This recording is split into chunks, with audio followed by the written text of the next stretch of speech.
Welcome to the review show. We're back on another Monday at 6:30, ready to talk Salt Lake City round 16. I guess we could call it SLC 1. Do us a favor.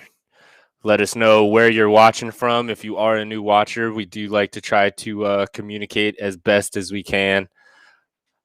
Also, please do not forget to like, comment, share, and subscribe, depending on which platform you're on. It really helps us out a lot. The other thing that helps us out a lot is if you hit up our sponsors. We got Bro Taco Hot Sauce, www.brotacofoods.com. Sean was nice enough to hit us up with a PTTG. You would think after a couple weeks of me doing this, I could actually spit it out correctly, but apparently I can't. It's a tough one. Yeah, PTTG for 20% off your order. Also, let Sean know to have some good luck. I guess he's flying down to Texas, picking up a Harley and riding it all the way back to Washington. That's crazy. So I may or may not be jealous. Depending on which Harley, I may. It depends on how I answer that. That's a very good point. Yeah, that's also, don't forget to stop over at sunstar-braking.com. Email the support team. Use code PTTG or really anything from the show. I sent you. Taylor sent you. Jesse sent you. Steve sent you.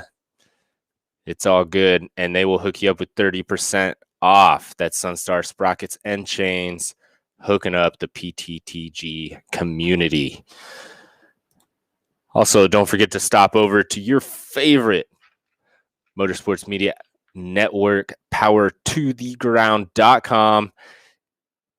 Go ahead and jump over to the Discord, jump over to the website, hit us up on Facebook, hit us up on Instagram. Surprisingly, we have had quite a bit of people join the Discord this week. I don't know why I said surprisingly, because that's a pretty sweet community so far. So it's I'm glad to see it growing a little bit. More people to talk moto with, man. Oh, for sure. I'd definitely say it's surprising it's taken this long. But yeah, definitely over the past few days, it seems like you just look on there and it's like new person. Yeah. Exciting. Also, Sunstar Sprocket giveaway. I think I was just perusing through the old Book of Faces earlier, and Jesse still has it up and running, I think, up until the 30th. So you got 4 more days to jump on there and get signed up for the giveaway. Just want to wish you guys all luck. More luck than what Barsha had this weekend. How about that? Oh, yeah. Yeah. Other than that, man, how's your week been going so far? It's going. It's definitely Monday. The weekend happened too fast. The race happened too fast. I'm excited that the next one's around the corner, but also sad because it's the last one. And I don't know what I'm going to do for a month between now and outdoors. I feel lost. I do know one thing we're going to do is we're going to have some fun on here. We've been coming up with all types of crazy ideas for everyone. So, oh yeah, it is. I think it's going to be fun. I don't know. Some people might not think it's fun. I think it's going to be fun. We'll find something fun to do for sure. We'll make the most fun out of it. There's so much stuff that we could sit here and talk about. It's not like none of us are only stuck on, like, we can only talk about 450 pros and 250 pros and nobody else. Like, there's still other series running. I actually just got back from Indiana over the weekend. I got some cool footage. We're going to throw it all together, working with our buddy Wayne Merrill out there in Indianapolis. And my buddy Brandon Carter from right down the road here. We went out there and had some fun this weekend. So stand by. I got some sweet footage that's hopefully coming out. I still have to edit it all. And of course it's an XC race, so there's only like 3 hours of footage that I have to edit. And not a lot. Nah, just more than your regular feature like feature movie or whatever it is, you Yeah, know. right. And of course it was a mudder, so you have to watch the whole thing. And like every time a glob of mud slaps, you have to wait to see if it's like a decent amount of time before it gets cleaned off. Brandon did a great job of trying to keep the camera clean, but it was nasty. I mean, it rained from when we got there to the whole way home. So it's glad I missed that one. But Yeah, the mud ones are the ones you definitely are like, doesn't oh hurt that yeah. wasn't in this one. I went back and I was watching some of the footage, and it was some of those mud holes, man, and watching like him get stuck or him passing other people that are just completely buried. I'm like, I think I'm kind of glad I took this week to heal up the old arm. You know. Yeah, yeah. There's worse weeks I could have missed. Yeah. That's I guess enough weekend talk, man. We should talk about what everybody pretty much comes to this show to listen about, which is not me playing in the rain. Yep. It's let's talk some 250s and 450s, man. You ready? Yeah, I think some Supercross happened on Saturday night. I wasn't sure. After the Atlanta going into Salt Lake City, I couldn't figure out if I was watching Supercross or the Kicker Arena Cross, but we'll talk about Oh, that later. yeah, we'll get into that.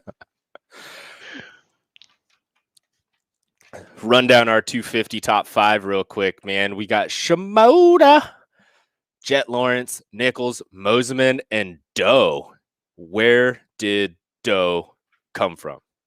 He's been, I mean, kind of solidly there the whole season. He's not been, I don't know, not there. He's been in, let's see, all the main events. He made it. I know he's been on some of my fantasy teams because he's got racing experience Yeah, in he's other no stranger. places. But he's been all over the place. He's had some 16, 12, 10, 7, 19, 9, 14. So, I mean, fifth, a little bit of attrition helped him out there, but it's like Yeah, all these races, if you make it till the end, you're doing better than some of the people already. yeah. That's I have been told that since day one of my racing career. Just make it to the checkered, and you'll be surprised where you finish. You Mm-hmm. know, that's it. I mean, he doesn't get a lot of TV time either, so it's like a lot of people are like, "Who is that? How do you even say his name?" You know, it is Mm-hmm. Doe. You know, it's definitely Doe, but it's other than that, old Joe Confidence booster Shimoda. for him. But yeah, talk about confidence boosters. Yeah, Go. that's as soon as you said confidence, I just had to say it, dude. Joe Yeah. Shimoda. There's not there's not many ways you can build confidence than getting the whole shot and leading an entire race for the first time. Oh yeah, he was on fire, and we've said it on this podcast. I know me and you talking have said it. Me and Jesse talking have said it. Uh, I mean, Shimoda is probably my brother's favorite 250 guy. He's definitely up there. He's one or two for me. I like him. He's a nice, quiet, understated kid, but he goes out there and does the work, man. And he's fun to watch. If you ever get a chance to watch him live, it's great. This year, I think you had West Coast down there Mm-hmm. in Atlanta or whatever. But watching him up at Indy, the 3 rounds up here, it was definitely very entertaining watching him. He's so smooth and calculated and like technical. Like it's fun to watch. And then all of a sudden he'll get mad, and his sprint speed is phenomenal. You know, so it's definitely fun to watch. And then we had old Jet. Nichols just barely hanging on. I bet you he wishes he got around Jet, but I don't think he was getting around Jet this Yeah, weekend. I think for Nichols, even with Craig falling out of the race, I think for him, I don't know, he doesn't seem like the kind of guy that would have just been like, no, I got to win at all cost type thing.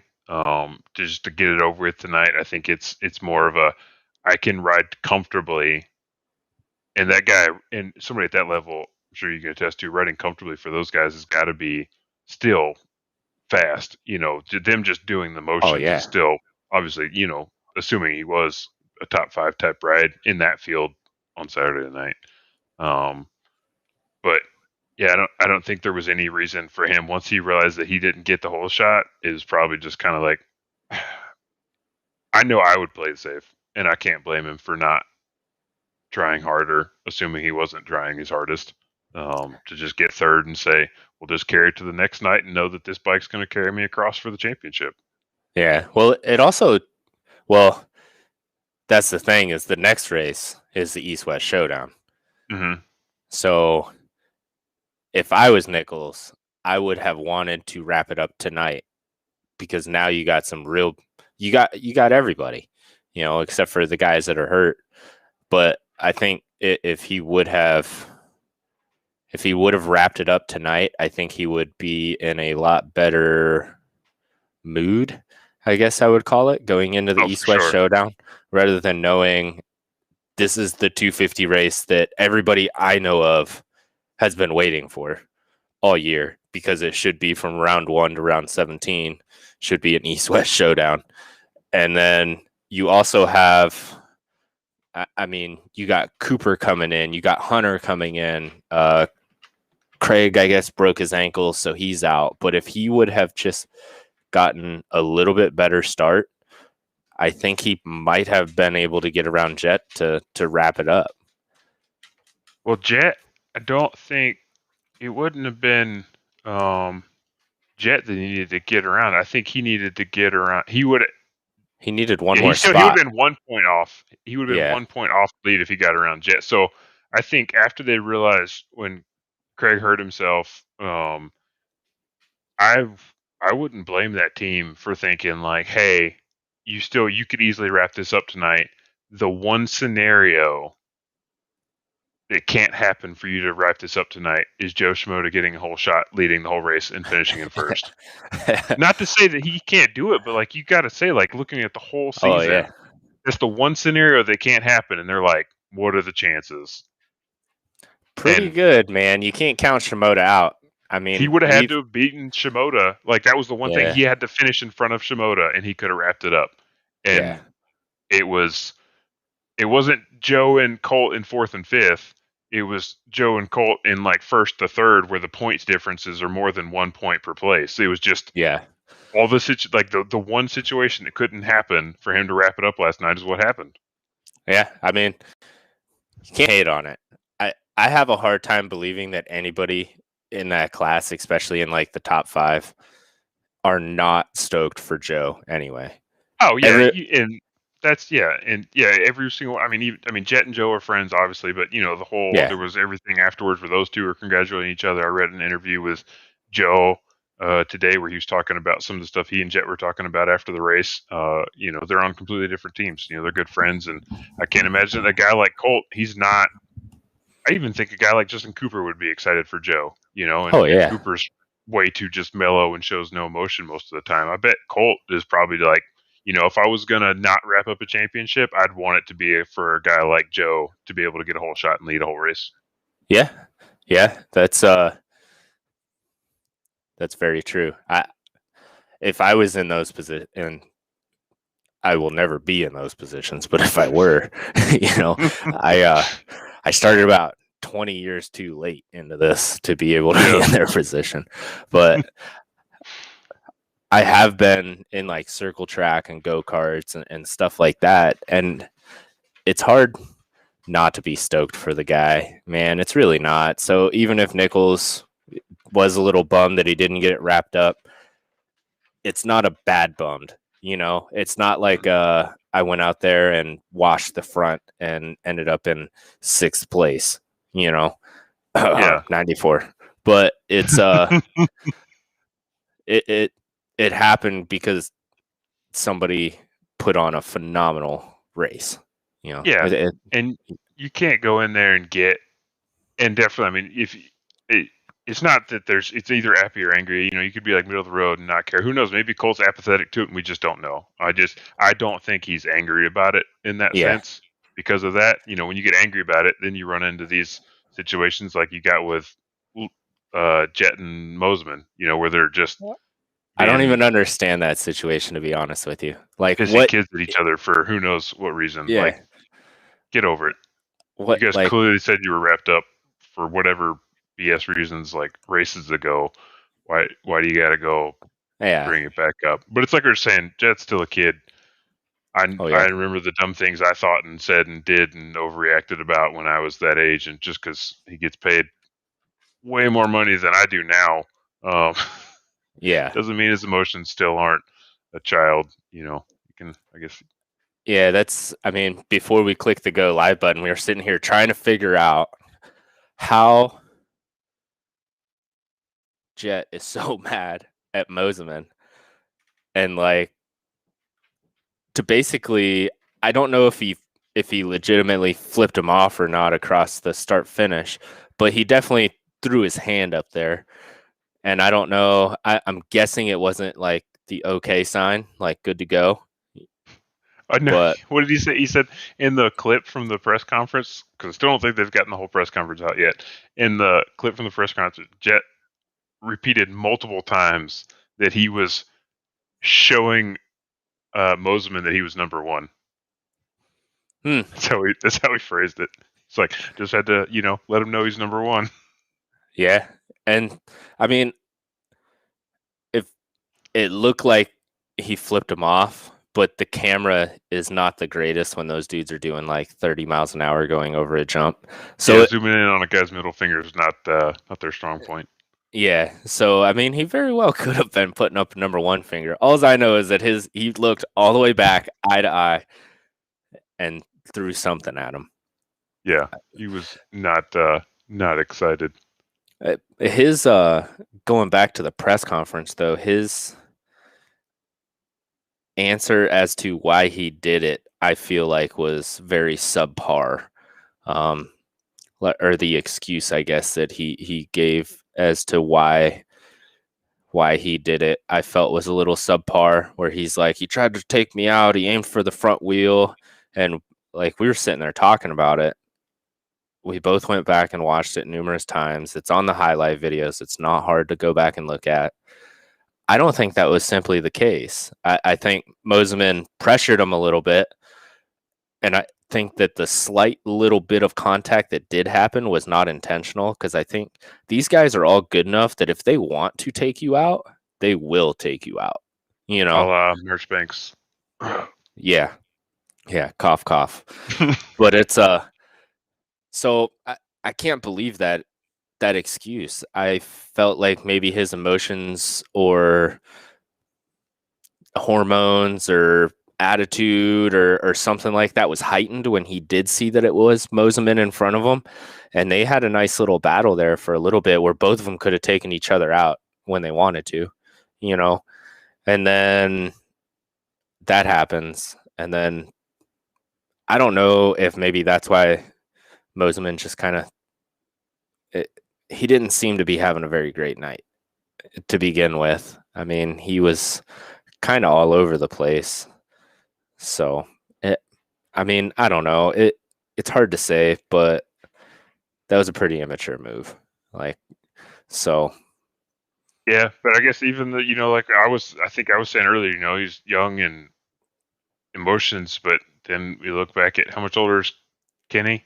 Uh, Kenny quite didn't have a grasp on his own emotions at Daytona either. So, yeah, uh, yeah, it's no, just and this is a heat of the very moment stuff. emotional sport. Yeah, it is. It is what it is. So I'm not ragging on him too hard, but Yeah, the point is, no matter what he says afterwards, like he had gotta, plenty of time in between when they crossed that line to the press conference to kind of get it right, though. yeah. And And he even then, just, you definitely don't want your emotions to get a hold of you while you're on the track and make you to do something stupid that ends up yeah, taking you both out. yeah.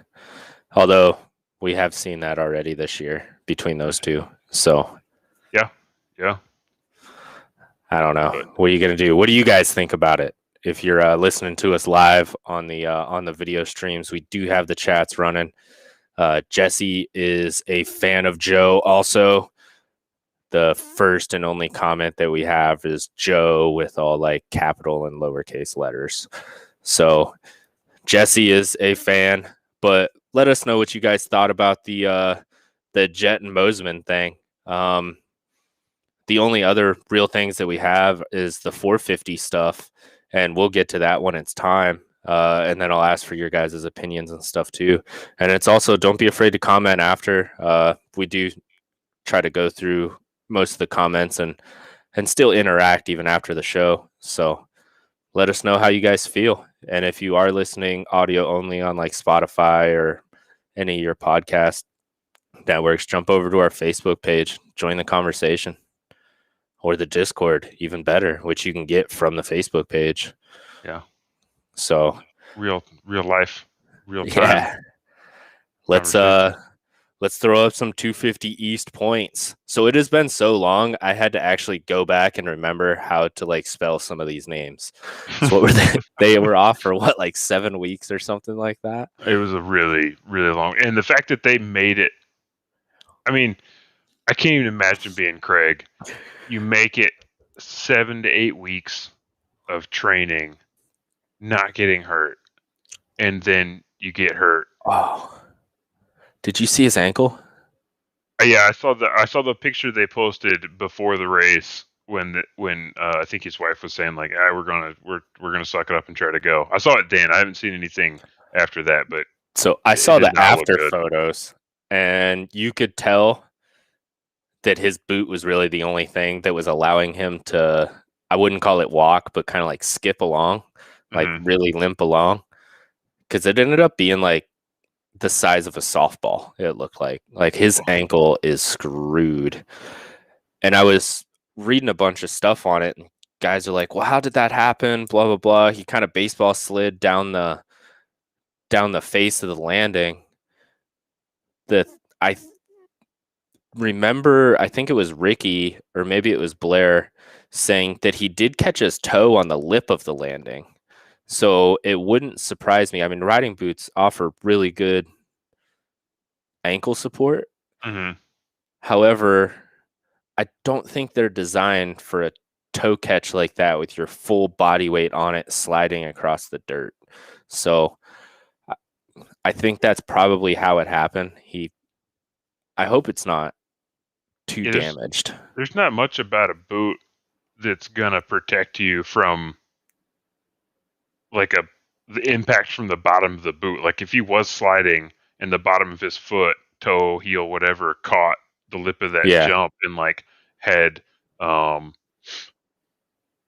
force going up into the leg from the bottom, there's not much about a motocross boot that's gonna stop that. I mean, people have broken their ankles just from landing hard. Before, and that's effectively what happened to him on that. And it just, because I think it was he did something to his ankle, but then I think they said like the bottom of one of his leg bones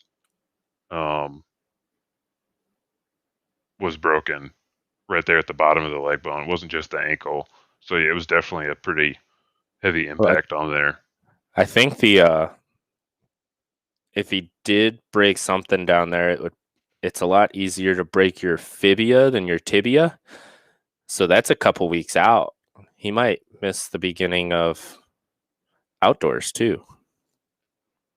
Yeah, that was part of the talk, and man, I wouldn't want to. I don't envy him if that's the case. I mean, you know how emotional he was about coming back and getting wins and doing well this season after having everything go on. For him to have this happen on the last round right on a potential championship and then mess his outdoor season up. Yeah, that's not going to sit well on him. No, maybe it'll make him hungry for next year, dude. Yeah, I don't know. I mean, he'll definitely be back in at least 250 Supercross most likely again. So yeah, I don't think he's pointed out yet. He said fib. His Fibia? fib. Yeah. Yeah. Called it. I've only broken a couple bones, so only a little bit of experience, but just enough to be familiar. Let's run down the East points real quick, and then I was able to dig up the overall 250s to kind of see how it looks coast to coast. Uh, so let's run down the East real quick, and then we'll go over those. We Okay. got Nichols with 187, Shimoda with 164, Craig with 158, Lawrence with 151, and Moseman with 116. That's a big difference between the top four and the number five. Yeah, I mean, it didn't help that, when you're looking at it, Jet finished 23rd. Wait, no, got 23 points in one race. You can't finish 23rd in a 22 rider, except for that. No, there was that one event. Is this that event where there was 23 riders that he finished 23rd? Yeah, yeah, yeah. That's why.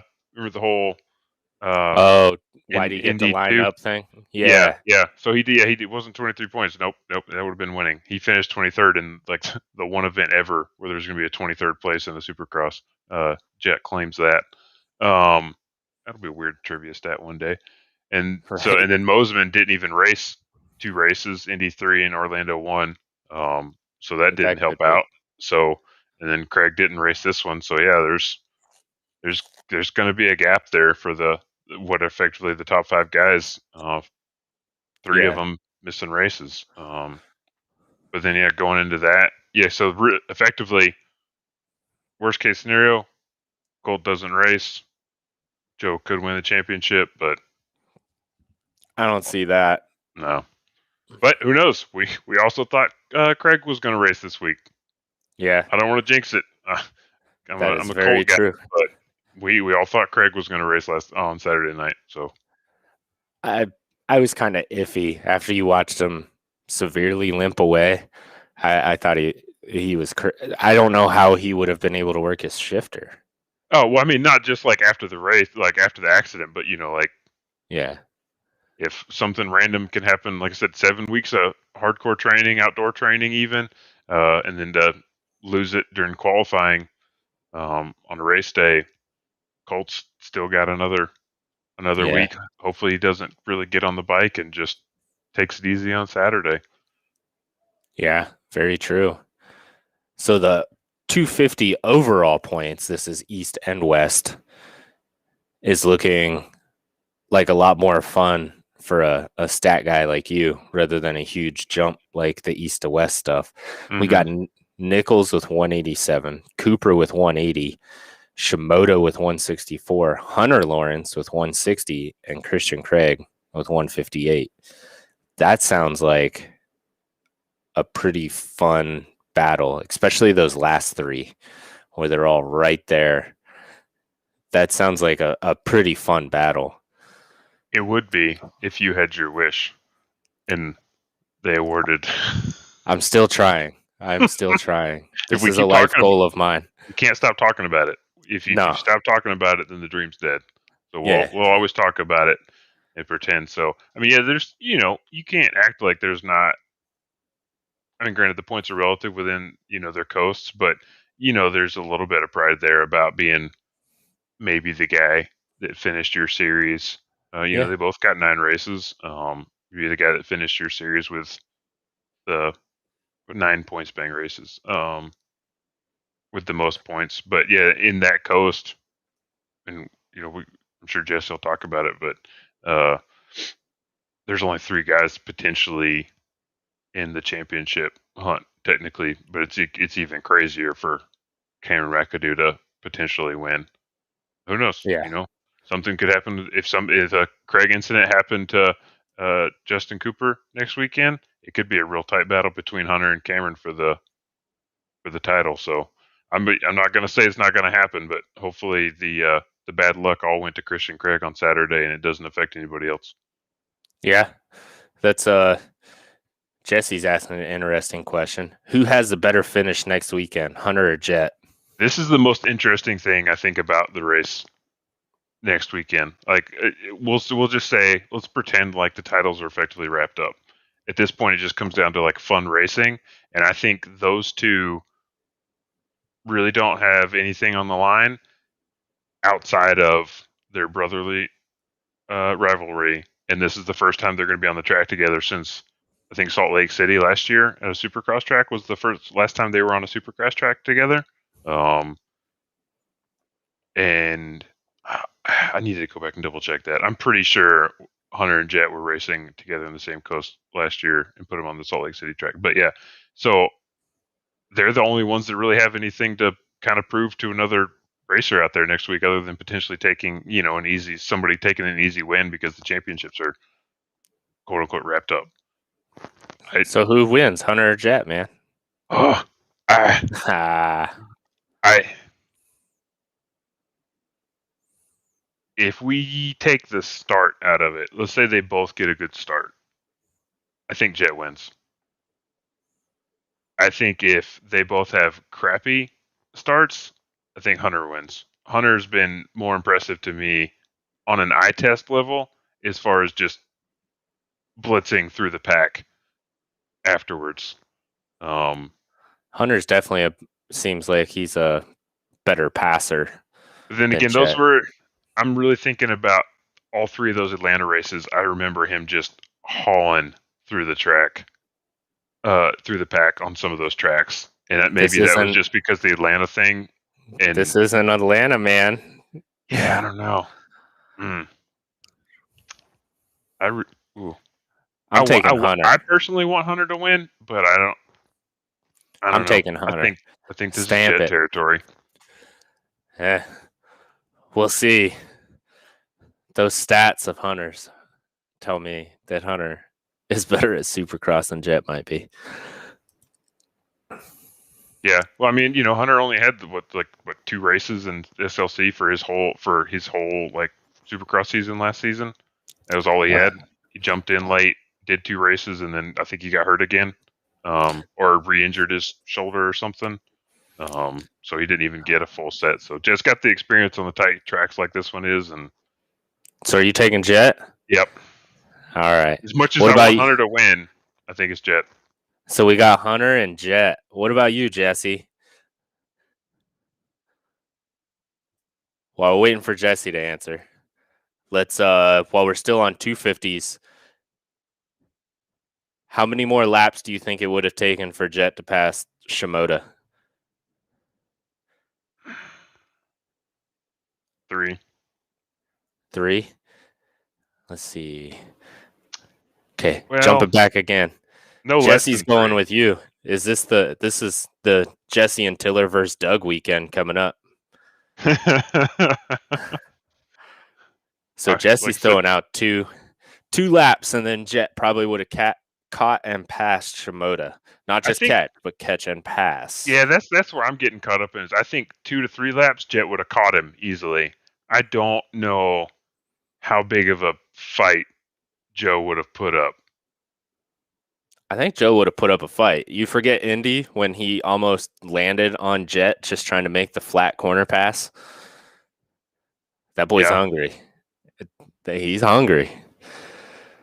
yeah, But fast, making fast passes and stuff. I don't know. I wonder, Joe being the respectable guy that he is, and those two being such close friends. I think Jet would easily get aggressive with Joe. I don't know if I've seen enough from Joe to think that Joe would really get aggressive with Jet in a corner. Like maybe a simple block pass kind of thing where he kind of cuts on the inside a little bit, but nothing where he like really runs him up or gets kind of, we'll say, dirty. I think Jet would be most likely to do something dirty without being mean to Joe, but not the other way around.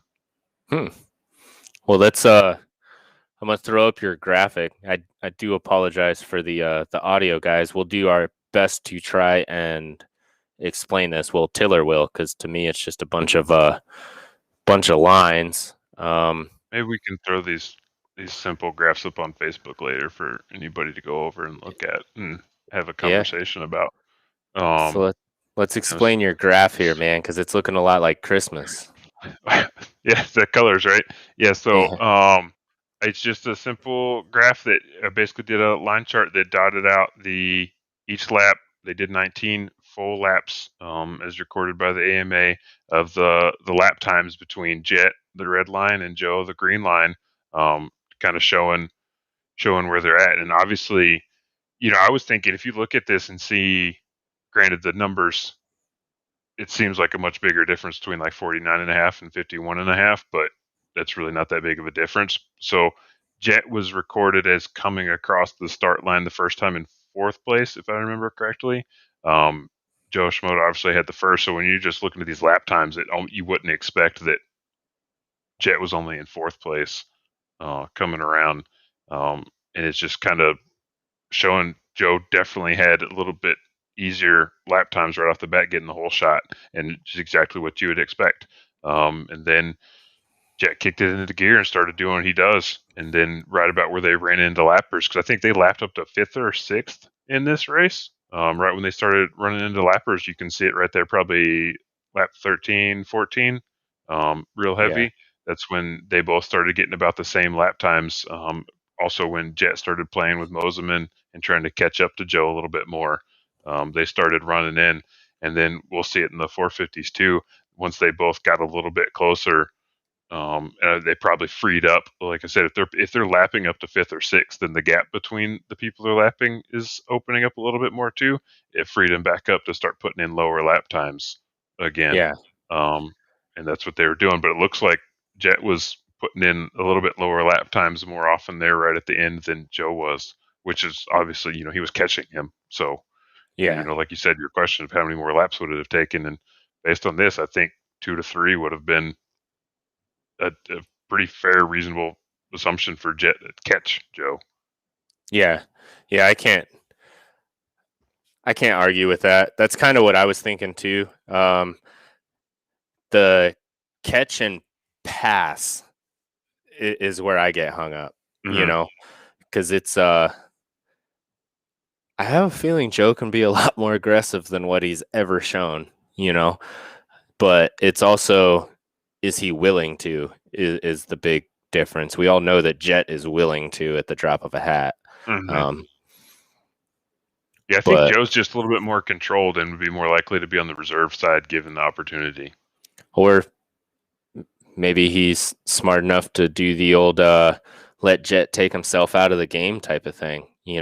When it comes technical riding side by side, I would probably have to give it up to Joe a lot more than Jet. So it's hard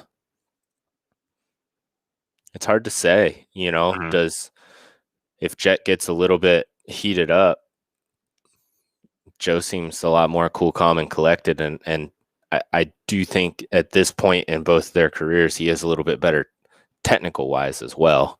Mm-hmm. Um, Yeah, but maybe it's not at hard to right say. speed. Now Jesse's going to 4 or 5 based on that info. You changed his mind, man. You're making him second guess himself. He doesn't know what to do with himself out there.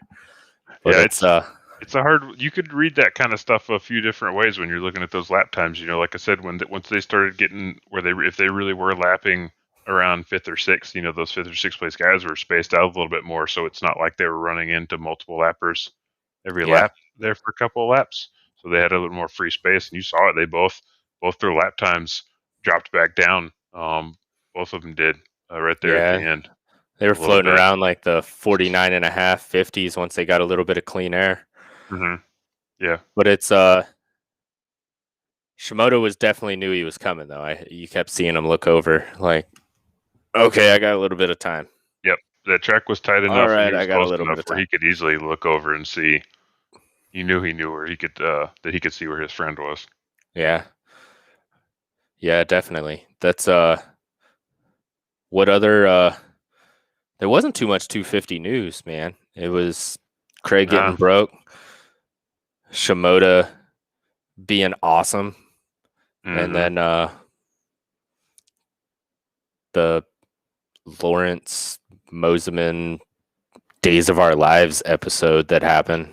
Yeah, right. You I know, mean, Mosman in general was kind of interesting because he had some laps. Um, he was on Joe's butt for so many times, and it's been talked about already. By people who know a fair about it more than I do, as far as racecraft and where to pass. But yeah, I mean, anybody could see it. Moseman was trying to make passes yeah, multiple times. Like I said, somebody that's raced Supercross would know more about if that was a smart place to do a pass or not. But Yeah, for the fact as many passes it looked like he tried to make and he just couldn't make it stick. Um, Need to I know see if we can get 51 on here to answer some of these questions, man. yeah. Um, but then too, even watching the 250 race again, there that rhythm section, the long rhythm section at this track, the only thing that after seeing some of the rhythms, like one of my favorite rhythm sections are watching Atlanta, the one at Arlington 3 that we all liked. This long rhythm section here was simple when you looked at it, but just that little lip at the edge of that first table messed up Yeah. so many guys from Oh putting yeah. in their pass through that line like they wanted to. They would come out of that corner fast, they'd have it set up, and then they would just clip that little lip just the wrong way for the fast line, and it messed up the whole rhythm, and then they would lose all the work they did on the rest of the lap. And Yeah. just something that simple actually made a pretty good difference in how that race turned out, I think. Especially even the 250s. There were multiple times that's why I brought it up because of Mosiman. I think there were multiple times I remember seeing him mess up going over that section when he could have, you know, either caught up side by side with Shimoda in that lane so that he could have put a better pass in that next corner. But that lip, man, messed up so many people that night in the 450s too. Just something so Yeah. simple. That's apparently Moseman reminds Jesse of 250 Anderson, which I can't completely disagree with. Um, for the most part, I Hmm. I can definitely see it. I think there's some real technical differences between those two. I still like watching Anderson ride. Man, he's fun to watch ride. Yeah, I But it, think even if you don't understand riding, Anderson's one of those kind of guys where I think that just the average new fan could look and be like, "Oh no, that guy's clearly doing it different than the rest of them." And it's not just the shirt being untucked; like he yeah, just looks so he's different. he's got a flow about him that's just way different than everybody else. Mm-hmm. But you ready to speaking of Anderson? You ready to jump into some 450s, dude? Or 50s. Oh yeah. So let's run down the results here real quick. Our 450 results. We got Marvin Musquin taking home his first win in 2 years. Webb Stewart finally on the podium in number 3. Ferrandis is up there, and then Sexton in 5th. Now, there's a couple notable names that I know a lot of people probably had in their fantasy, which was old Kenny Roxon and Eli Tomac. Unfortunately, they did not hit the top 5 this week. Oh So, man, when I did the pick'ems for 450s, there was so much red. So much red from where the picks just like nope, nope. This name wasn't even in the top 5. Sorry. I know mine was bleeding red, dude. Yeah, yeah. Not having Roxon and Anderson both in the top 5 really, yeah. And I think, um, I kind of even teed Jesse up for it in the review show last week that Anderson qualified first place 3 out of the 7 times in Salt Lake City last year. The other 4 were for 4 completely different people. Um, I expected him to do the best. He did pretty good in qualifying, if I remember, on Saturday, and then yeah, didn't win. That's Didn't kind of place in the top a 5. that's kind of a theme though, is he's been doing pretty well qualifying. And I know when I'm going through picking my team, I'm like he's so fast. But there's just something about putting 21 other guys out there with him that is not something's not working out. And I don't know, he doesn't get horrible starts. I mean, he doesn't get great starts, but he doesn't get horrible starts. So I can't say it's that per se. Yeah, So I don't know. There's just could just be luck, Like I said, even if he's not getting a horrible start, if it's just a yeah. ass start, that's still anywhere from 5 to 10 chances. And by chances, I mean other riders that could mess him up. Because like in Atlanta, the big thing, they were going through a rhythm section with multiple different lines. Even those last 2 jumps after the tabletop, or 3, there was multiple different options right there. And I think what Anderson did wasn't really wrong, and Ferrandis just was doing a also acceptable line and just landed on his back tire, and it messed it up for both of them. Yeah. Oh, you're talking about last week. Yeah, and so I think, Yeah. and something like that, it's just if you don't have that start where you're in the top 3 to 4 going right out there, your chances go up.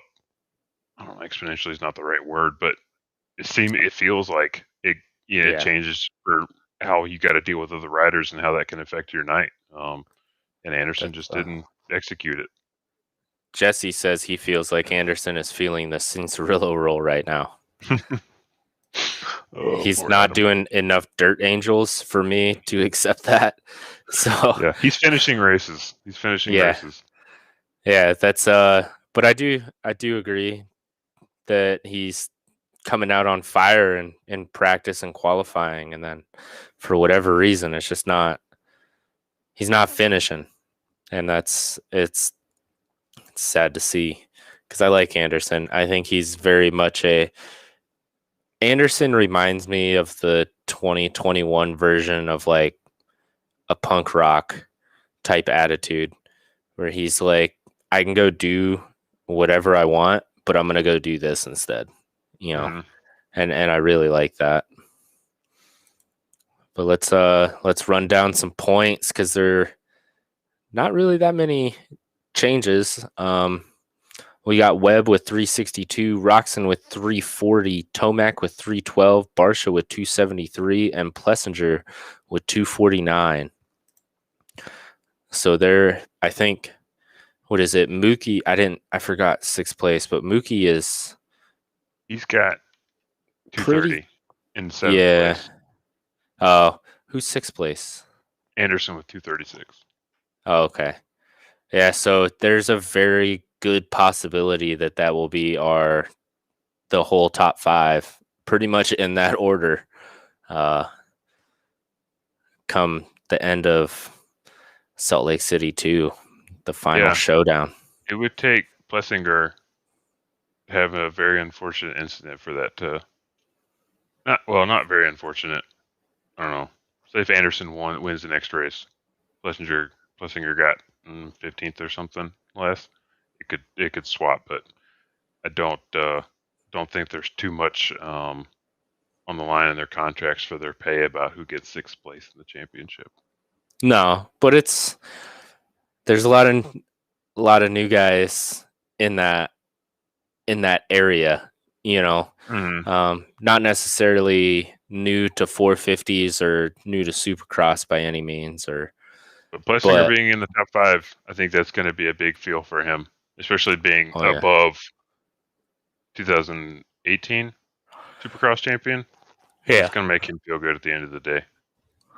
I mean, he's had a good year. He's had a solid year, and that's important. I think that's just as important as being in the top three is to go from not stringing together very good years to having a real solid year to really build a foundation on. Mm-hmm. At some point, that feels just as good because all the guys in front of them have had those years too, where it's just not working, and then all of a sudden something clicks and bam, now you're cooking with gas, and it's almost like that's where Aaron's at right now. So I'm really entertaining the idea to see him continue to rise. Maybe next year we'll see him in third place. You Mm-hmm. never know. And we still have outdoors. He's pretty decent at outdoors too. So Yeah, and we're still not 100% sure where he's going to end up next year. Seems like the rumor mill's leaning more towards him having pretty much accepted the orange roll. I don't know. It's not published yet, but rumor mills. So take what you I, want with that. But I he's don't either want going to to be have on to. Yamaha or KTM. Yeah. I mean, if he goes orange, I'm still going to talk mad shit about orange bikes, except for his. His is the only orange bike that I will accept. Just throwing that out there right now. So, At least we'll have like one thing in common about what we're supporting. I'm fine with yeah. that. I'm fine with that. But if he Right. does do that, I almost would. I don't want to say write it off because that sounds like you just expect him to not do anywhere near as good as he has. But like I also, when you switch into a completely different program and bike like that, I wouldn't expect him to have an immediately better year. But then again, that's what Webb did. Yeah, that's what Webb But did. I don't That's know. I what think Barsha was the supposed to difference do. between that But star program and the Alden program, I don't know. See, that's where I still just don't think. I don't know. I just have a hard time seeing AP really benefiting from that program because, like, you think the guys that are doing so good in that program just don't feel like AP to me. you know where I could see him doing good in a program that has some Alden influence? His Team Fried, bro. Yeah. If he does go over under that tent, I could see him and Anderson palling up and possibly doing some great things. They Yeah. both have pretty similar personalities. You know, they just like to have fun, train hard, have fun while you're training, not go out and do a 40-mile bike ride just because, you know. Well, that could be well, yeah. But I mean, there'd be some technicalities with that because part of the toss-up ideas are in the rumor. Yeah. In the rumor millers, if AP goes there, Anderson's on his last year of his contract. Maybe he doesn't even stay in the KTM umbrella. I mean, he's not even with Alden anymore. Yeah, but Um, so is Wilson, you know. yeah, but Wilson's at Alden. He's riding on the other half, on the other side with the was it Rarick that's training that group of guys where he's riding with like 3 or 4 of the 250 guys. I Yeah. think Dean's the only guy that I think is similar in. I don't know. Maybe that's just because Dean's like really outgoing, and I think like AP is. And obviously, that doesn't necessarily have any direct correlation with how they train. And because you can still be a funny, outgoing guy that posts silly TikTok videos with your girlfriend and just train your ass off, Yeah. right? But I just, But if I don't Husky know. gets rid of Anderson, who else do they have? Because Wilson's a year-to-year contract. Well, and that's Anderson's up, but and that's then part of what I think what we were talking about is that we're not sure what the hell Husky's even going to do. If yeah, Rockstar really does back out of the Husky deal, then maybe they just keep Osborne because he's the only one still on a contract, and yeah, they just run Osborne and maybe Hampshire in like 250 or something, and just keep it small like Gascast is doing right now. it's a possibility. I don't know, and that's if he does go to Orange. Is it Musquin that's out? No, they're. I think they're saying that Because it's Marv's not Webb. Marv's signing Marv's signing a final just like it's not they're calling it final. I mean, it's safe to assume that it's probably a final. Just like thanks for being loyal. Let's just sign you 2 more years. Let's ride it. You know, Yeah, and because I just mean, he call it. can still win. We just saw it. He's had speed. He's just had bad luck. Yeah. You know, luckily the other night he had good luck. You know, or no luck. I guess is better than bad luck. You know, Mm-hmm. um, and we got to see Musquin of old, which is amazing to see. And I can't see them throwing him out. They're not going to throw out Webb. Webb is the one that's carrying the torch right now Mm-hmm. for that whole group. You know, I mean, they expected Barsha to show up under that umbrella and do great things, but let's be honest, he hasn't done anything any better than he did when he was on the blue bike. Um, and then, I mean, who else do we have? But I think Yamaha is really onto something with Plessinger and Stewart together. Mm-hmm. I think if you Yeah. take one of I, those two guys out of that, you're going to see something. It's going to affect the other guy, I think, is what's going to happen. I could see that. I could see that. I would be amazed. I don't know. I think KTM's probably got more willing to throw a larger wallet at AP than what Star would be willing to do, and maybe that's what they're banking on, and maybe that's enticing to AP. But I would be really curious as like a real honest opinion from him, where if he does say, "Man, you know what? Like we turned it around. This new Star program for the Yamaha 450s is amazing. I'm loving like the idea of the whole Florida transfer with Yamaha and like how that feels different than California. I like the East Coast thing a lot better.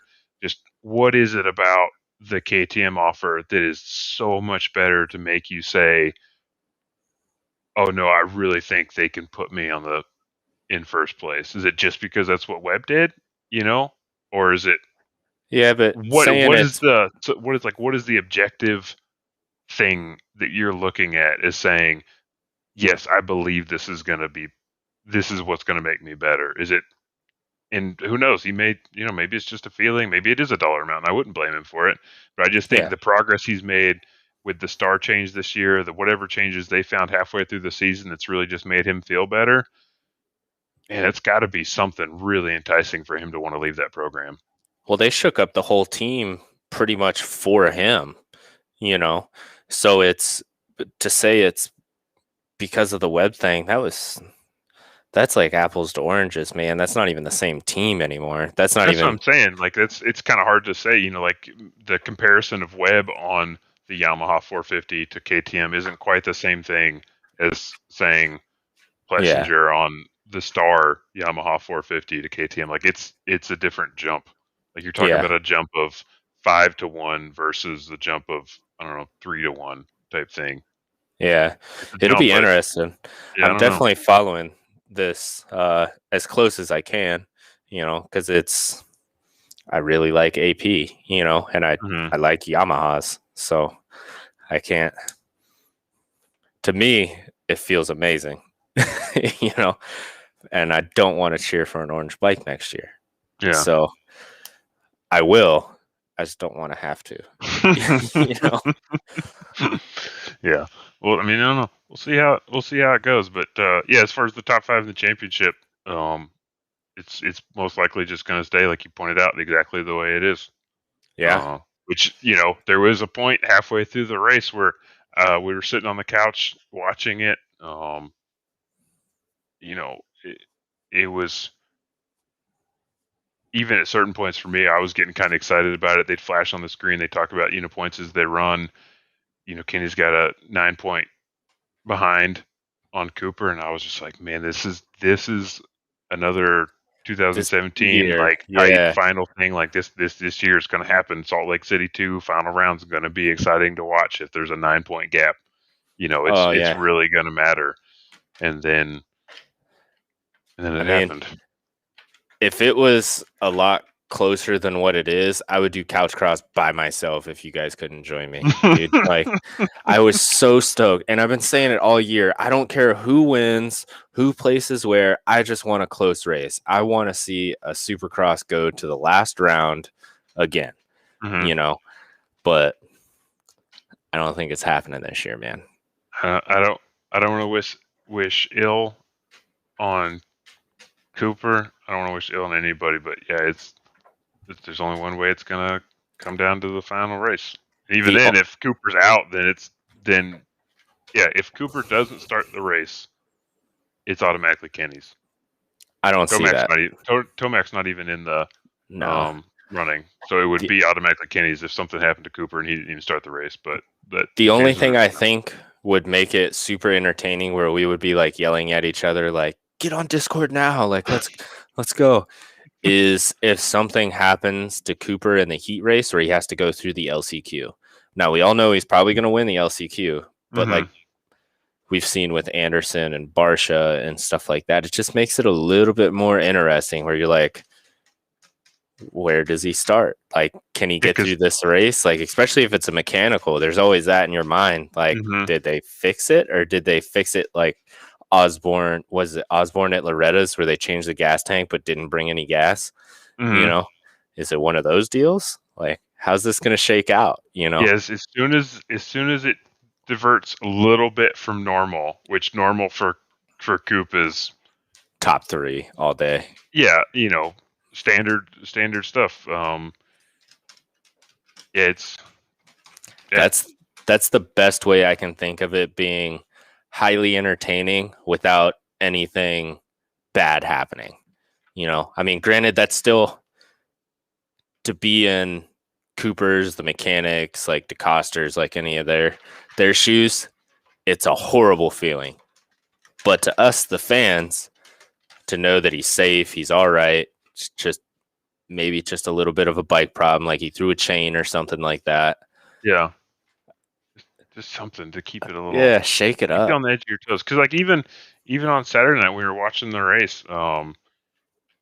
She was like sitting on the couch, and like I said, I was getting a little kind of like, I was excited about the 9 points, but I was still kind of like, eh, like there's And not a then he lot had happening here, and the then it slowest happened, washout.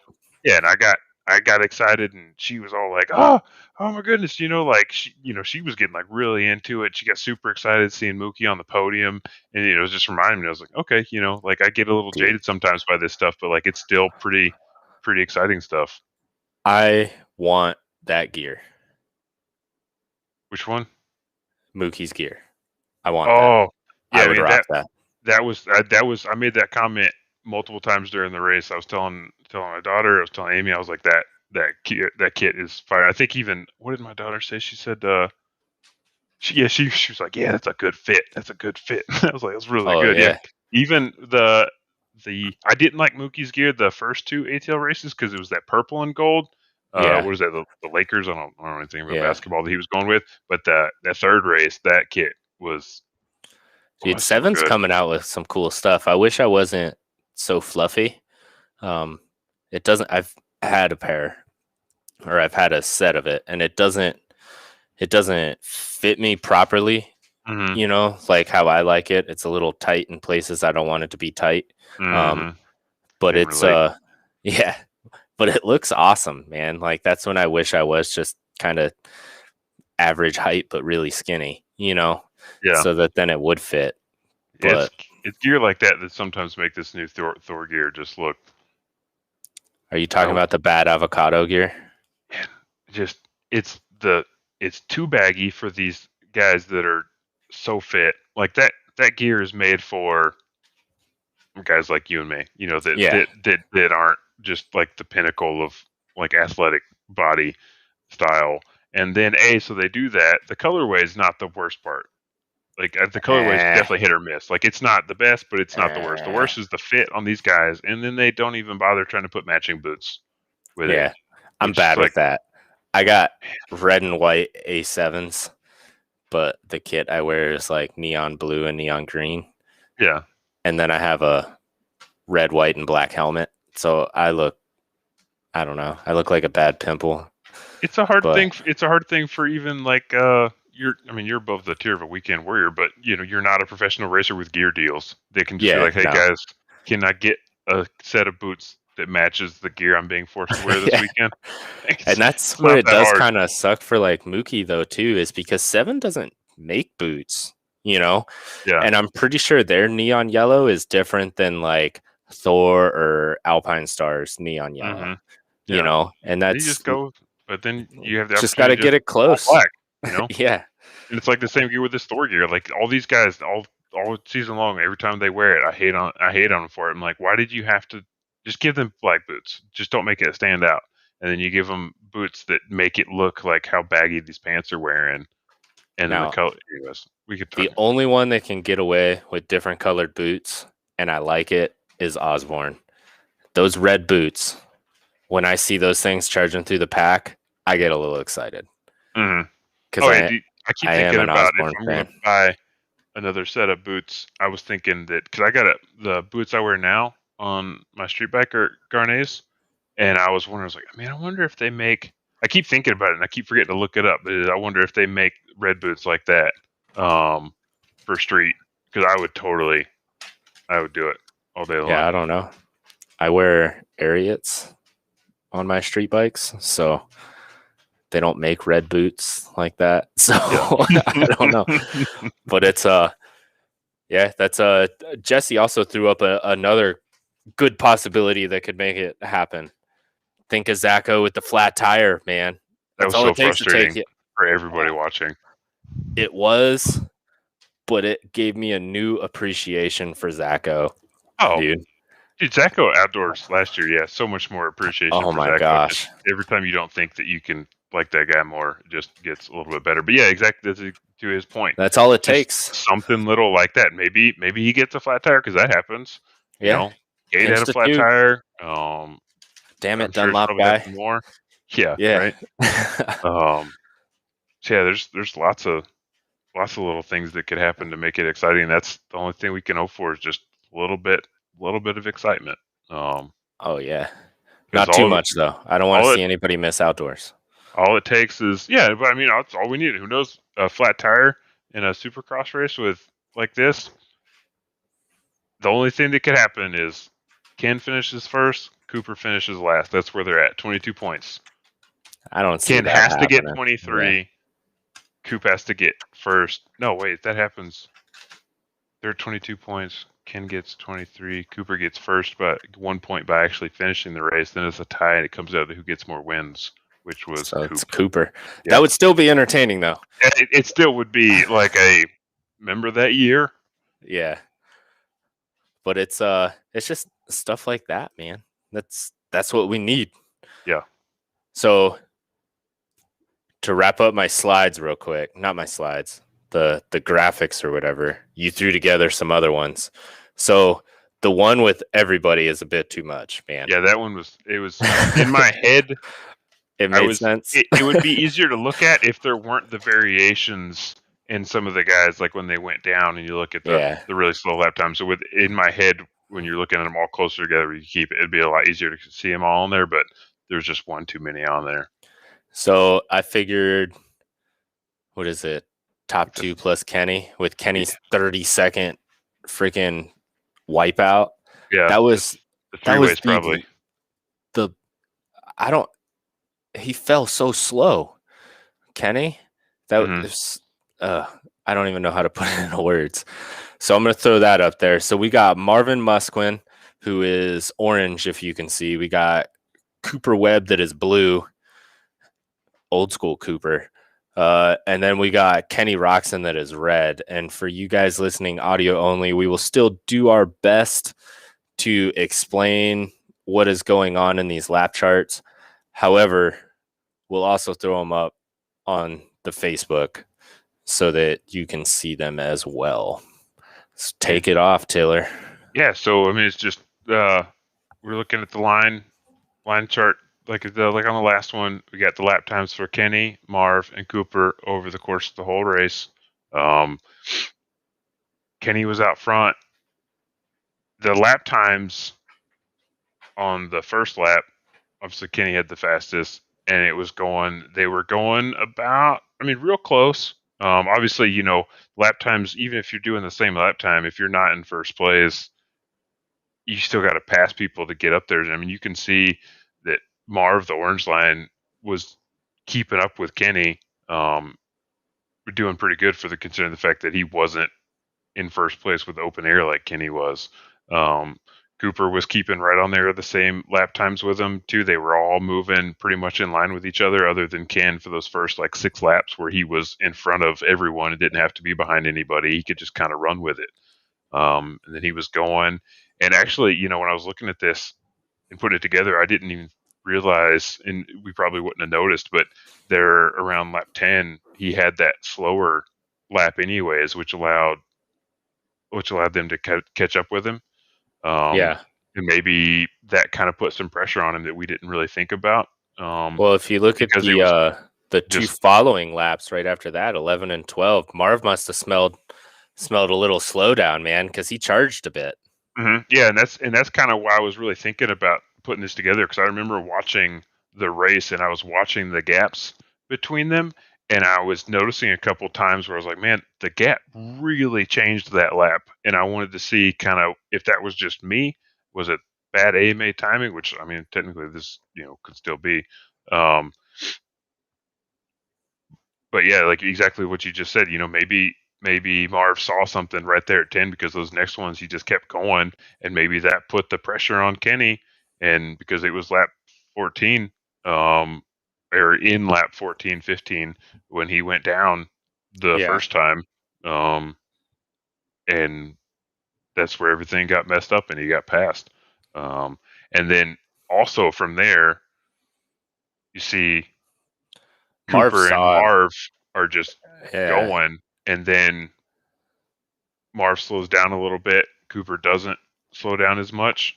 And that's what allows them, they keep it real tight those next. But then the cool part was I didn't realize it. You look at their lap times, those last 5 laps, those two are both cooking. It wasn't Marv just Oh holding yeah. Cooper off. It was they were both cooking. They were both speeding up every single lap for those last 5 laps of the race, which does not happen that often. Like you don't see two Yeah. guys that just and Marv of all people, like you don't think Marv has a turbo button. But this race he did. He said, "No way, man. I'm not letting Cooper just go. I'm not going to let him just go and like let him just win this championship right here right now. I'm going to Oh fight yeah. for this win. I want this win." And they went they just went for it. And then too when I was looking at the lap charts, I didn't realize Cooper set the fastest lap, his The fastest lap of last the lap. race on the last lap. Yeah. There were Right. only a couple guys that posted 47-second lap times in the entire race. I think it was only two, and he Kenny. posted a 47 at the very last lap. Looks like Kenny did on the third lap. And Marv was right behind him. I think with this, it's really entertaining to see. So like on lap 10, like we talked about, the 10 through 12, you can see them all kind of react to Roxon's mess up. Mm-hmm. And then you can see Webb really start to push at like the halfway mark, which we know Webb is a last half racer, you know. You can see him really push, and whatever happened on lap, what is that, 18, where both, which they weren't even next to each other, but Kenny It and could have very well could have been lappers, but and yeah, that's the Kenny thing and is that Musquin looked you like look they at were those. racing each other, you Mm-hmm. know. Yeah, And you look at then those lap times, and it's those. And granted, these don't tell the whole story, right? yeah, But you look at it, and I think it's kind of easy to put the story out there that Kenny and Marv maybe don't know how to handle lappers as well because Cooper's thing this whole season has been how well he execute passes kind of when you wouldn't expect him to.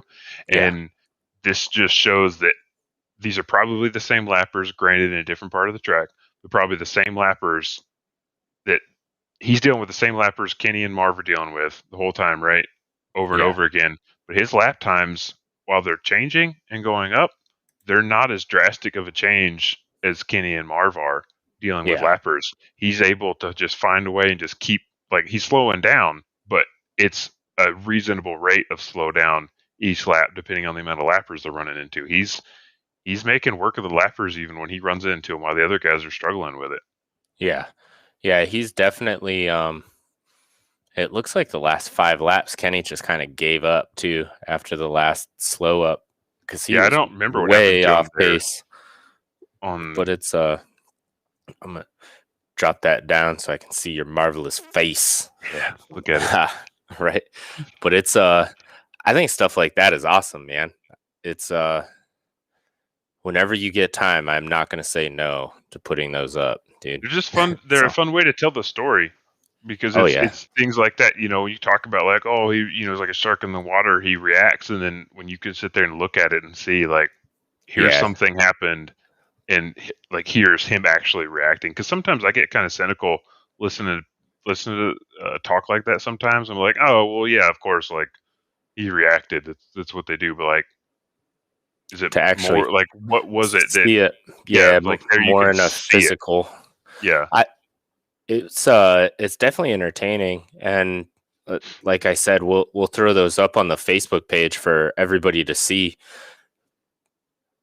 I am more interested in that 451 with those 3 guys than most of the other ones. Hmm. I mean, seeing the last part of the Jet versus Shimoda, but there was a pretty decent gap in between those guys. Hmm. The, Yeah, that one's hard to tell without knowing what was happening on the track because you look at it, you're like, yeah, oh, it's just those two racing side by side, but it wasn't. You yeah. definitely need to have the context. But with the especially with Cooper and Marv going at it, and you can really see that, and that they were that close, and then you see the battles and the lap time statistics. Hmm. Dude, that's pretty cool, man. Yeah, You just nailed that. watching that race without, if you watch their race at the end and just watch it, it's exciting, right? Because you can tell they're getting close and then they're changing up, and Cooper made a little mistake and slowed down like one point in time. But then when you look at that chart and see that those two are speeding up every lap in the last drastically. 5 laps of the race, like, Yeah. that's exciting. That's just it puts Oh yeah. context into what you're looking at that most of us average guys, can't tell that they're speeding up like a half Yeah. second per lap, and they were, Especially and not it's on the TV because all no. they do is do the gap trackers. Like you don't get to see any of the lap times or anything like that on TV. Mhm, And the cameras switch so often, so fast that you lose that whole perception. Now, when you're actually at the track, you can kind of tell, you know, mhm, but that's you still have to have some experience in the sport to be able to be like, no, those dudes are pushing, mhm, because otherwise it just looks like a bunch of guys riding bikes, jumping jumps and following each other. You can't tell like, oh, he might hear his exhaust getting a little closer. Now it's a little further away. Now it's a little closer. Now it's right on him. mhm, But following the lap times and stuff like that is awesome. And I wish they would do more. I wish they would do a better job with segment times, mhm. especially in Supercross. You know, Motocross, it's probably extremely hard, but Well, outdoors, I mean, the tracks are longer and stuff, but I think the segment times are a little bit simpler as far as, like, a data point because it's I don't know. There's sections of an outdoor track that are more technical than another, but they're all just so different, and it's all just like a big outdoor track, right? I think, and my point is that in comparison to a supercross track, like I think, and they explained it in that Blair's breakdown one day, and I was overthinking how they made segment times, and they do it in the most just simplest way, purely just to have segments. Like they put yeah, thought into two of them, and the rest of them are just kind of out there. Like yeah, there's no reason. There's not no reason. It's a little bit more complicated for their system, obviously, but like when we've got a supercross track with 6 to 8 lanes in it, why do we only have 4 segments where 2 of them are very specific? We should have at least 6 segments, if not more, to like really or time down.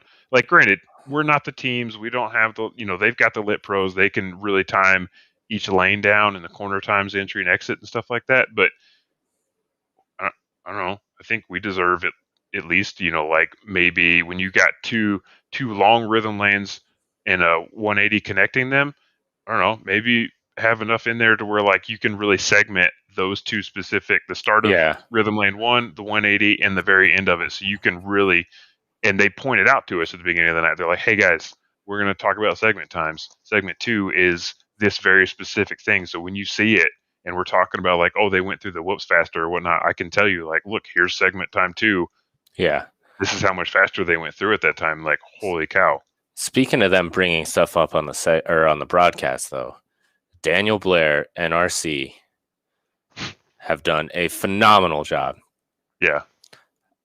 I think it's mostly Daniel Blair, but it's dude, he should have been in the booth forever. I still think that they need Langston as the pit reporter, Weege and Daniel in the booth, dude. I think that would nail it, you I know. think they could keep Ricky in the booth. I think Ricky adds credibility is not the right word because that sounds like Weege and Daniel wouldn't have credibility, but it's nice having he can't add like quality content like we want him to, then it's fine. He's in there and he can add stuff and he's like the guy in there, right?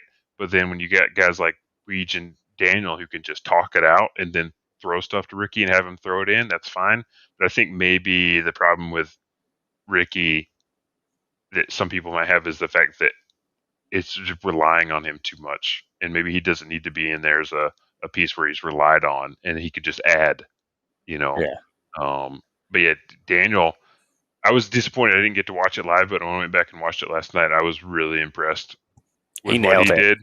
Um, He I was nailed it. really worried about when I watched because, like I said, I watched the 450 live, 450 minute event live, and I thought he did good, but I felt really bad about Albrecht, man, because the couple segments they had him do during the 450 man event were really kind of weak, and I was like, man, if they had Rutledge Wood saying this exact same thing, everybody would just be shitting on him over and Yeah, over and over again. I was like, granted, it's a little bit different attitude, but like they just gave him the worst segments in there to talk about. He did a good job delivering him. It was his first time, I get it, but I was really worried about what they had him do the rest of the night, I was like, if they're having him doing this right now, they probably just gave him crap stuff all night long. But when I went back and watched it, I really like the segments they had him doing, and it's I don't know. I'm glad that he did it because he's got a level of credibility as what he's done in the sport to be able to talk about that. But I don't know. I don't know why they couldn't give those same segments to anybody else to talk about before. Like why did they have to wait for him to be there to do it? And maybe it was an idea thing. I don't know. Maybe when they were Yeah, finally like, hey, we can bring in this guy. What kind of ideas do you have to talk about? They could yeah, do it. But I was I was just impressed overall with the broadcast on Saturday night, and how they put everything together. Not just, I mean, the players did their parts, everybody performed well, but I think hearing more from DB behind the scenes about how they put these productions together, I think it was clear they did a really good job putting the whole thing together from the things they talked about, who they used, how they threw it back and forth. I was really impressed with it. yeah. That's I think that was the best broadcast, and with I don't know, I can't hate on Rutledge because I love Top Gear and stuff like that, and I think he definitely brought. I'm not gonna say a little kid attitude, but definitely like this is awesome that I'm even doing this type of attitude. Mm-hmm. And like I can't get on the Vivillaman bandwagon on that, Nope, I'm not on it either. Yeah, and I'm Team it's Rutledge. I like Rutledge, and like I said, I think he brings that great like oh shiny object, type of personality, and Albrecht seemed scared, man. He did. He seemed like he loosened up more towards the end, and I can't do any better. You guys have seen me progress from where I could barely read off of a piece of paper to where I'm at now. You know, um, but it's man, I still remember the first time I had to do this all by myself. I was pooping my pants, man. Nervous. But it's yeah, but it's also like I get it. So I definitely get it. And obviously their listener viewership is worldwide, Mm-hmm. I'm not saying ours isn't, but they're like on TV and shit. Nobody's gonna put me on TV unless I'm on like Cops. You know what I mean?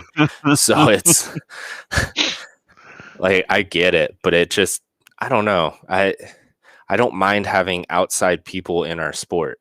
If some of our greatest announcers were like Dave Despain, Mm-hmm. dude, it, he has nothing to do with our sport, but he has everything to do with like the Lucas Oil power block and stuff like that. Like if just as long as you understand the basics of a motorcycle and that most of these dudes are severely badass, then you'll probably be all right if you have a personality. You know what I Mm-hmm. mean? So I don't know. I think there's just a lot of hate for anybody that's hasn't grown up racing, you know. And Yeah. I think like Jesse said, we have Chad Reed, who I think is just as good as RC and has had just as well of a career. Um, we have Entignap. What's his name? Tyler? No.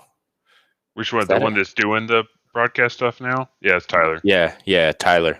I get those Seven two Deuce Trace. confused.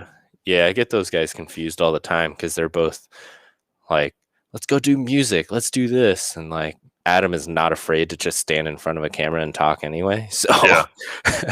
I get him confused. But I mean, he brings it. It's hard to really, it's hard to say, like, why can't we give these other guys a chance? Rutledge is actually a very good announcer and a very good TV personality to begin with. Why do we got to Mm-hmm. hate this dude so much just because he might wear like a clown suit? Like, what? Yeah. I think they Obviously, could he's have utilized him differently. yeah. I think They did I'm kind gonna of get make him out like a goon.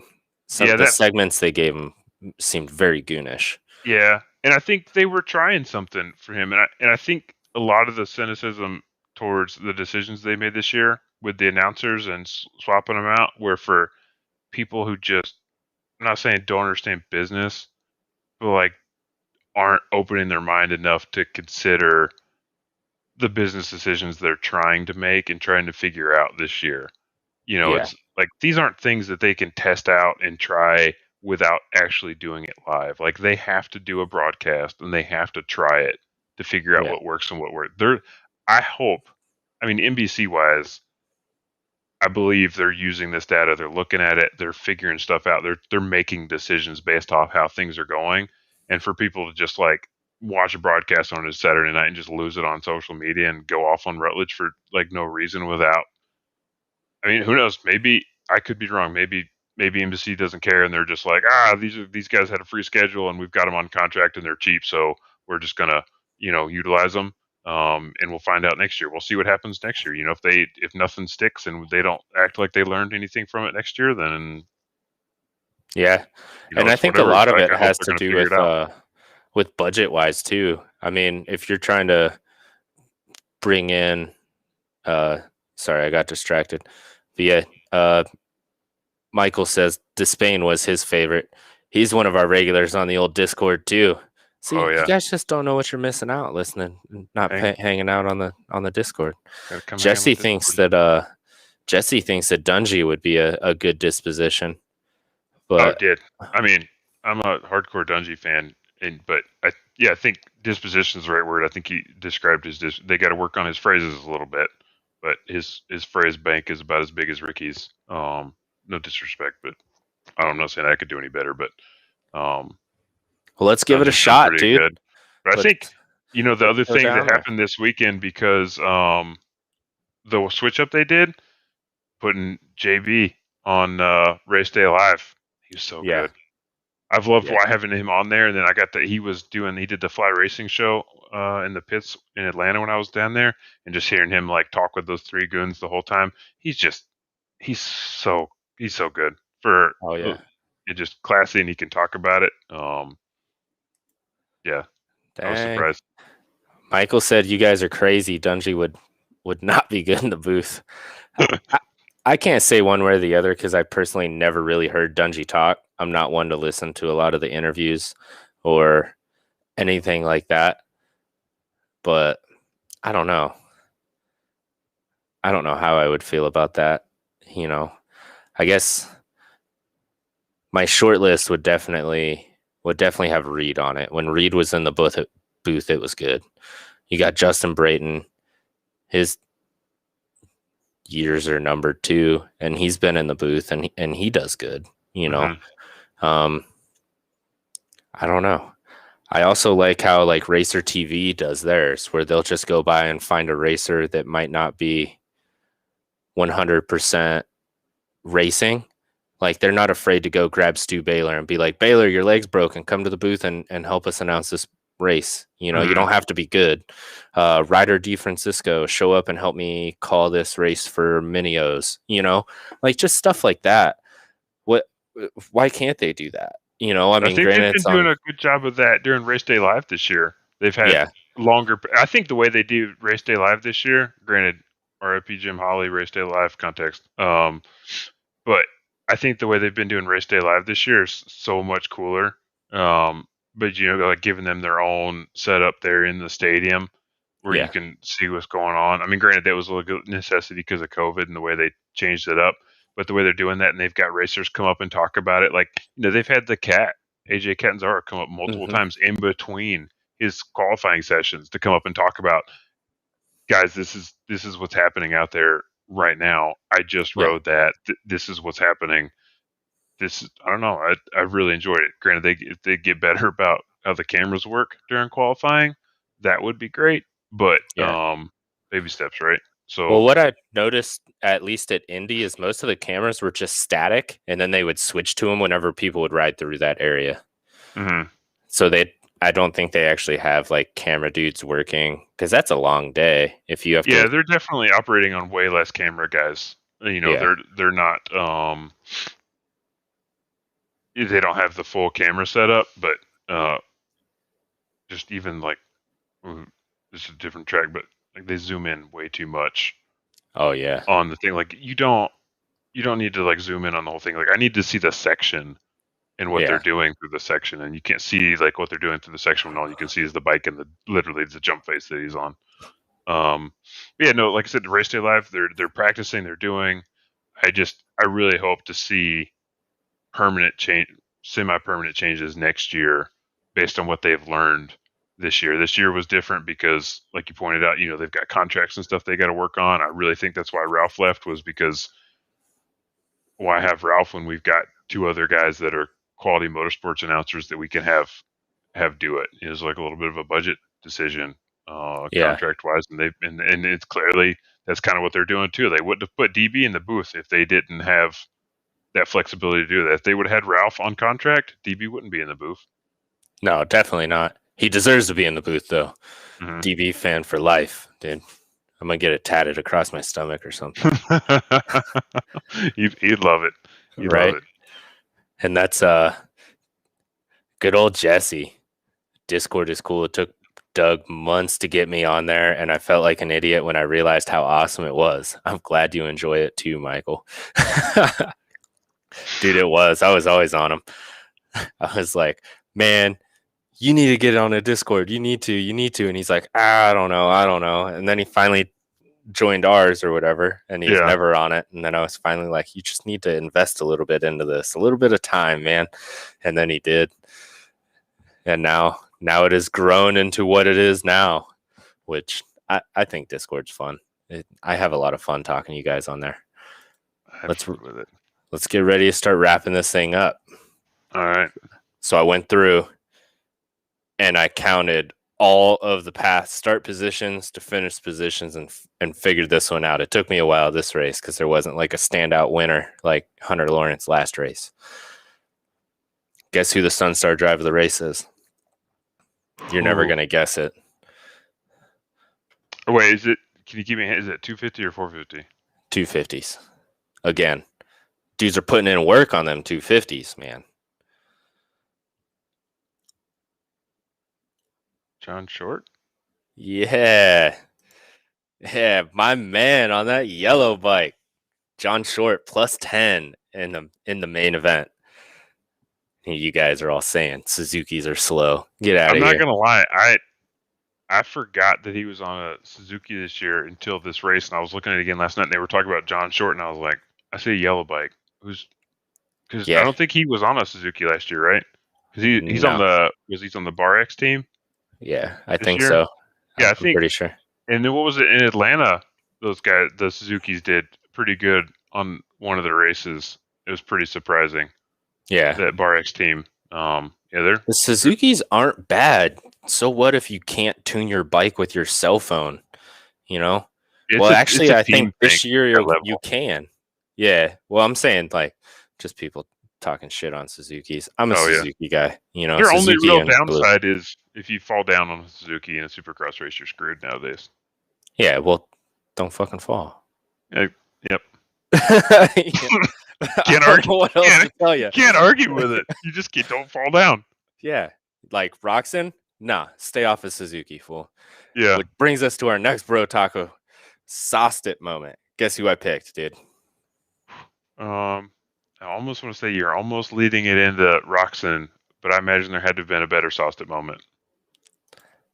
I picked Barsha, who should also not be on a yellow bike because he was out there doing dirt angels from start to finish. Something happened with him. He just had the worst luck.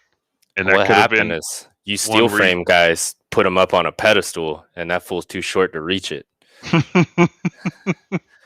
You're like, oh, he's going to do so great on a steel frame. It's going to be awesome. I don't know. I think. Well, I'm gonna have to hold out until see how he does on Saturday for it, because all the stats from Salt Lake City last year, steel frames ran the show. Yeah, on average. I don't know. I feel like this is gonna be the best first off week episode, is where we go through the stats from last year to this year and figure out who has done better with either big changes or no changes. I think that would be a pretty good show. So, and that's right up your alley too, man. You got all them spreadsheets and graphs and stuff. We did the teaser that was it a month or so ago. We did the halfway. We were looking at some of them to see how much better they did. It would be nice to see what it looks like now, because we did that before round 11, where effectively Salt Lake City would have started last year, and so it's going to be interesting to see. Obviously, there's a huge disclaimer of last year was weird, this year was a little weird. Yeah. But they're 2 weird years, so you can kind of compare them without saying, well, this is how they normally do it, because we can't say that about either one of these years. No, these 2 years back to back have definitely been comparable. And I hope that they get that what is it, the 250 East and West kind of figured out, so there's not such a huge gap. But yeah, I don't know. We'll see. There's a lot I hope they learn from this year and they bring back.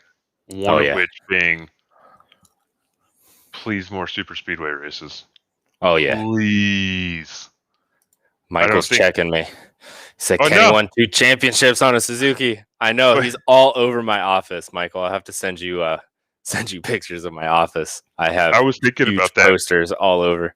When you made the comment about he should stay off on a Suzuki, and I was like, well, I mean, he was on a Suzuki one, so he's not going to go back to a Suzuki now. Yeah, but like, he's not going to go back to a Suzuki. But also, how many times did he fall down those 2 years when he? That was pre. I think the last championship he had on one was 16 before he went over to Honda and messed up his arms. He went KTM, Suzuki, Honda, right? Yeah. And every time I watch those old races, we're so old.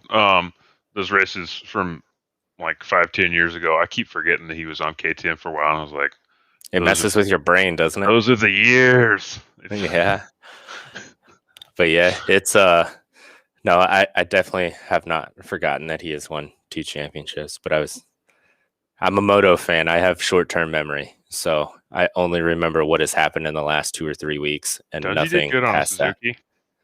There's a lot of guys that have done pretty good on a Suzuki. I can't remember what year it is, but I think Ricky did good on a Suzuki too. Who? Ricky. Who's this? Carmichael. This goat guy? Yeah. That won a lot on a Suzuki? Yeah. That's what they keep telling me is the GOAT. And then I go look at Ryan Sipes and I'm like, that's the GOAT right there. Yeah, that's the GOAT.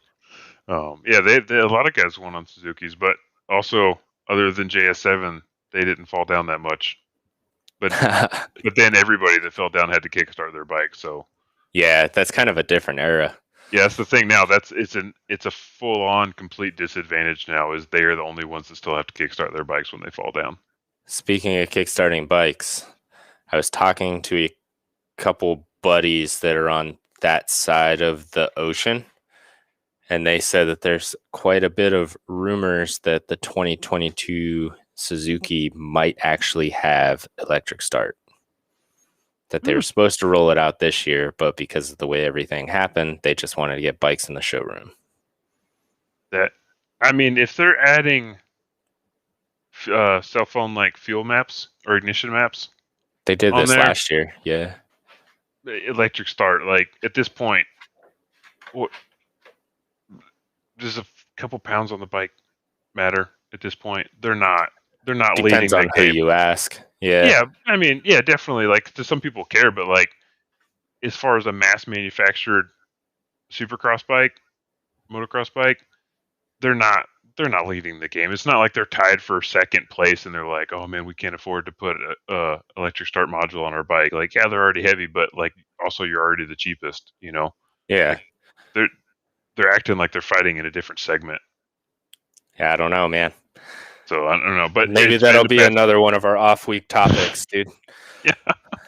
Yeah. See, we're filling them up, guys. Keep paying attention. So we're gonna come up with crazy stuff to talk about. But also, we'll take suggestions. Hop on the Discord. Tell us what you want us to ramble about for a month. Yeah. Between Discord, Facebook, motocross, all that.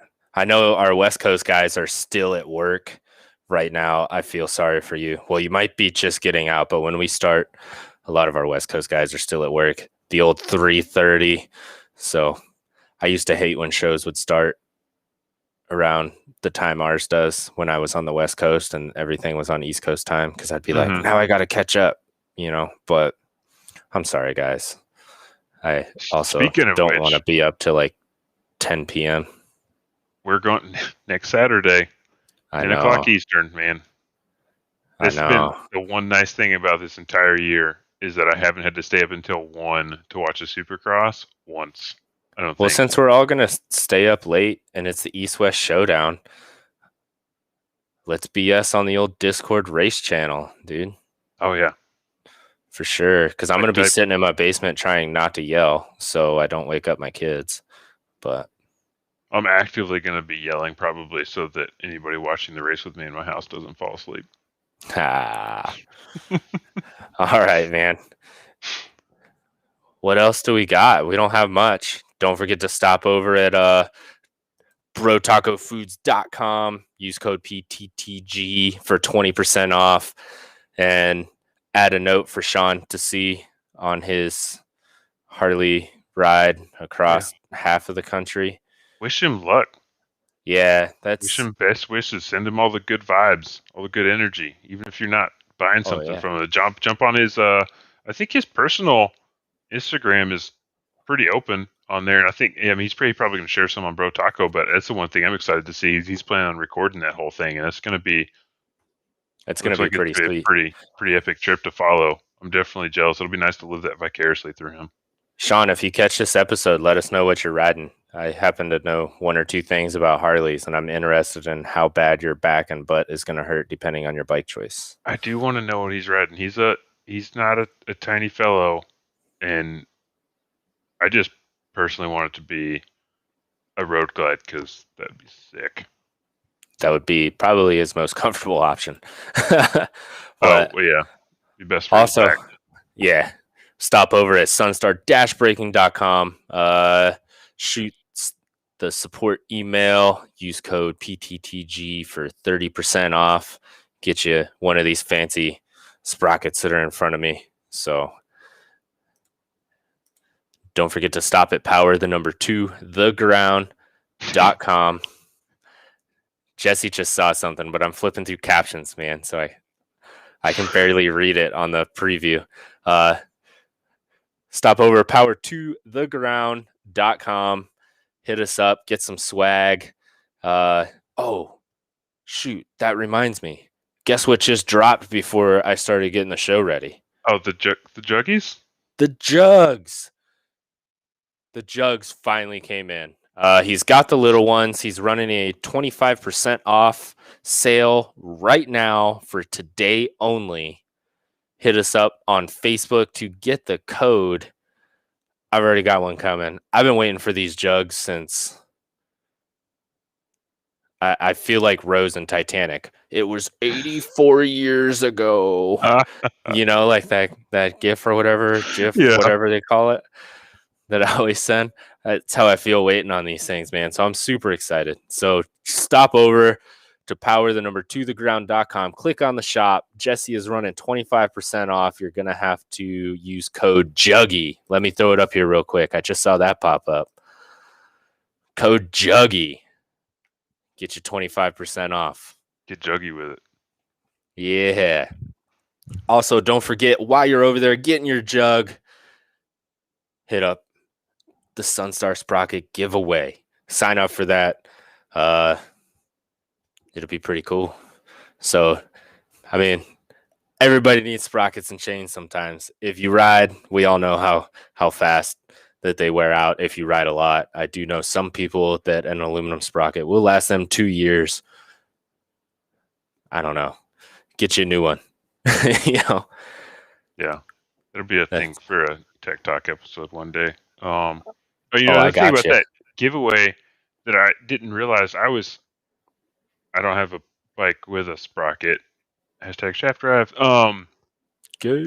And so, so I was sharing the giveaway on Facebook and some of my like local motorcycle groups, and I shared it in a couple of them, and then I noticed a couple hours later they were getting trumped by guys who went and entered the giveaway, and then it's one of those giveaways where you can get more entries by sharing the link itself. Oh, And so I went in there and I was looking in the group. I saw where I shared. I was like, hey, in case any of you guys are interested, check out this giveaway. And then like 3 or 4 posts up were a bunch of other guys being like, no, use my link to enter the contest. Use my link to enter the contest. I was like, come on, guys.